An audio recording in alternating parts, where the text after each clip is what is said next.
But aside from all those statistics and all those things that we see, what does the Bible actually say are the signs of His coming? Yeah. Number one, let's look at the Olivet Discourse. The scripture has two big sermons, yeah, that Jesus that's recorded. Sermon on the Mount, yeah, Matthew 5, 6 onwards, yeah. Sermon on the Mount is a very big chunk of sermon. And then the second big chunk of sermon that Jesus preached, recorded, is this one, yeah. So Jesus was sitting on the Mount of Olives. Tell us, the disciple asked him, what will be the sign of your coming and the end of the ages? Another version say, and the end of the world. Yeah. So they came to Jesus and they asked this question, and then Jesus began to preach or began to teach. And he says this, you will hear of wars and rumors of wars. Such things must happen, but the end is still to come. Nation will rise against nation, people against people. Just Google list of wars happening now. Yeah. We think there is only Ukraine because you only think one war. Yeah. You'll be surprised. And then Jesus continued to say, there will be great distress, unequaled from the beginning of the world, never to be equaled again. In those days, if those days had not been cut short, no one would survive. And in between, talks about earthquakes, plagues, pestilences. And Jesus continued to say, fake messiahs and false prophets and lying preachers are going to pop out everywhere.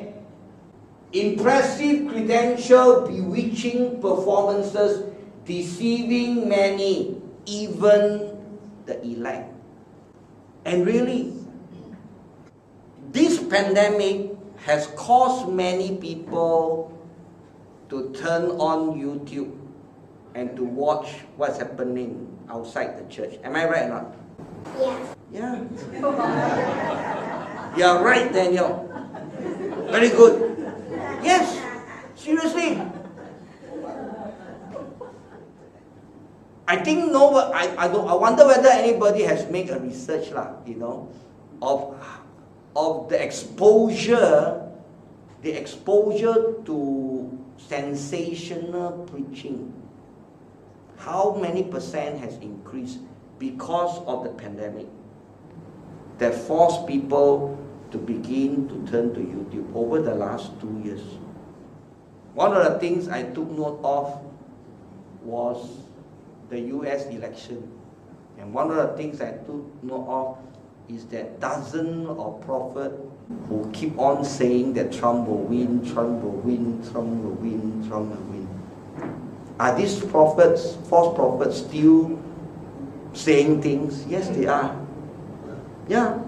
Of course, they don't say about Trump anymore, In fact, from what I know, none of them apologize for prophesying wrongly. If we apply Old Testament rules on them, you should take the stone and throw at your TV. Yeah? Only one has vaguely apologized, vaguely only.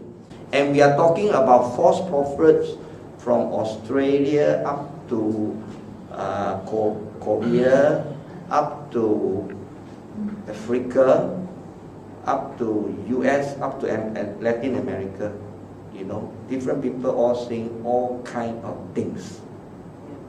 Right now, a lot of people are also saying things about the pandemic okay, which some of us quite carelessly just forward them, okay. I'm glad to receive this because I just read, so I don't have to search. I just read whatever they forward to me. That's enough for me to just have a bird's eye view of what different people are saying.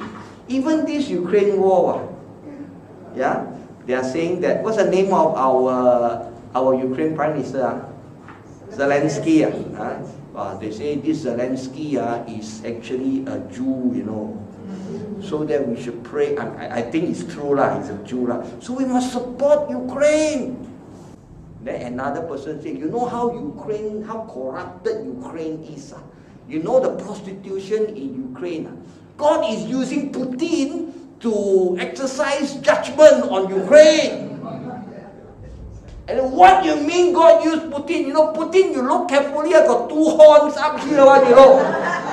And then they got picture of Putin with horns and fangs coming up from his mouth. God, have you seen those things or not? Not right? So different people are saying different things. Am I right? Impressive credential, bewitching performances, deceiving many, even